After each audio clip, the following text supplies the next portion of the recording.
Video seorang pria yang mengaku disumpahi kecelakaan oleh polisi viral di media sosial. Awalnya video itu diunggah oleh pemilik akun Instagram @akatsukiitachi27. Namun setelah ditelusuri akun tersebut kini menghilang. Sedangkan video itu telah viral dan dibagikan oleh sejumlah akun media sosial lainnya.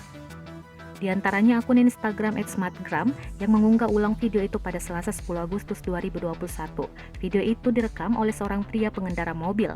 Saat itu ia dihadang petugas polisi yang menjaga pos penyekatan PPKM.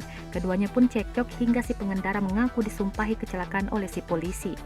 Dari keterangan yang ditulis pengunggah, insiden itu terjadi di daerah Pekanbaru, Riau. Sang pengendara mobil mengaku dari luar kota Riau dan kendaraan yang ia kendarai bernopol BG atau Palembang.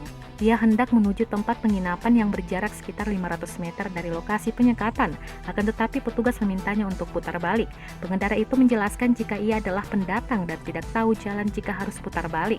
Akan tetapi petugas tidak percaya hingga terjadi adu mulut, dan pengendara mobil mengaku jika disumpahi kecelakaan oleh petugas polisi itu.